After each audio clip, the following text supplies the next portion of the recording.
yes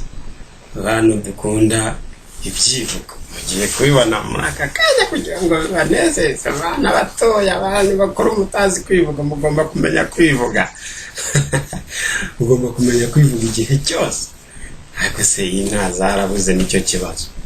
inka zabaye nkeya zaheze mu rwuri n'izihari kandi nabwo ntibagitebutsa ibyo bita ngo ni ugutebutsa abantu barabizi ibindi byo gushyingira bakaza bakajya gukora ni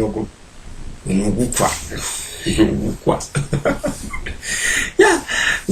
ni umusore cyangwa inkumi bazagukwe ugomba gukoshwa inka hanyuma ukabona ba bantu bazi kuvugira inka bazi kuvuga rwose bakavugira inka mu buryo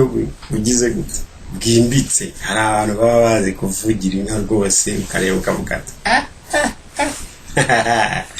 aba nibo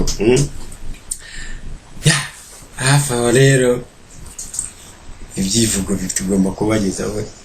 ni bitandatu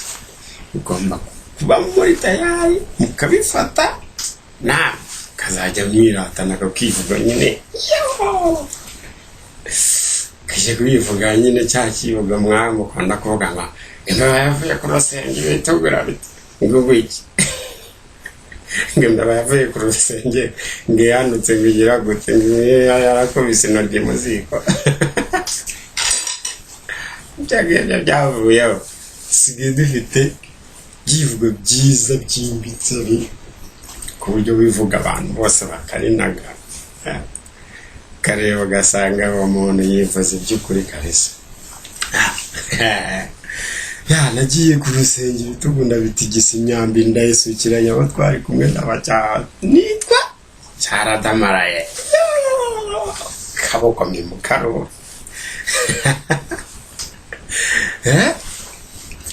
ndi inkubito ndiki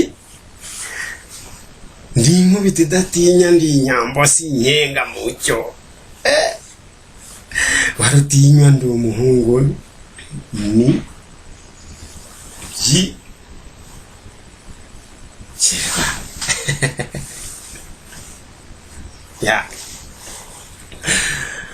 nkubitiye umuntu mu gikombe ndamuzamura mukubitira mu gahinga ngo ejo atazagira ngo ni inkangu yamufashije reka njye nyibasomera neza kugira ngo mugifate neza nkubitiye umuntu mu gikombe ndamuzamura mukubitira mu gahinga ngo ejo atazagira ngo ni inkangu yamufashije guma ubwo rero hagati aho ngaho uhita ubivugira rimwe vuba nkubitiye umuntu mu gikombe ndamuzamura mukubitira mu gahinga ngo atazagira ngo ni inkangu yamufashije gakamakaro gawe abantu rero gawe barabanywa ibigage barishimye cyane bagitakuma bakagwa mu birere ishyano rigacika ndi nyamugenda mu b'imbere singenda mu b'inyuma njye nyambo yogeye gakamakaro ndi nyamugenda mu b'imbere singenda mu b'inyuma njye nyambo yogeye goma nanda abantu bakishima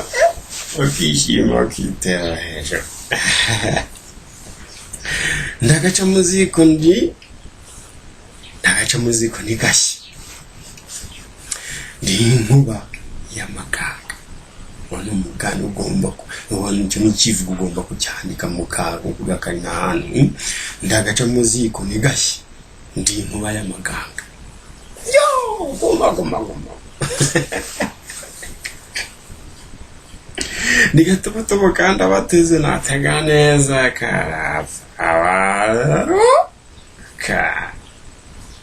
ndagatobotobo kandi abateze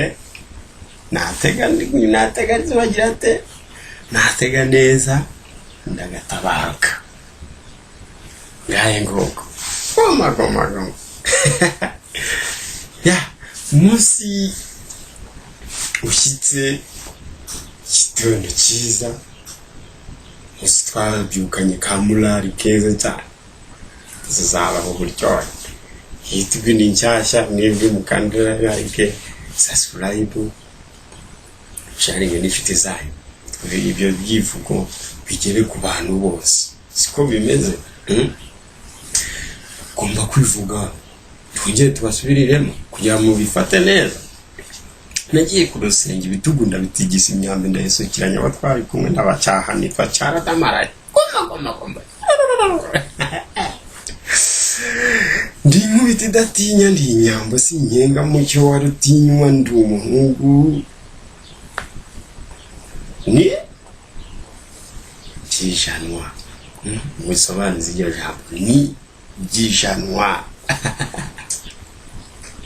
Mubitiye umuntu mu gikombe ndamuzamura mukubitira mu gahinga ngo ejo batazagera ngo ni inkangu yamumfashije. Goma gangoka. Ndi nyambo ndi nyamugenda mu b'imbere singenda mu b'inyuma, ninjye nyambo yogeye ngaho. Ndagaca muziko ni gati.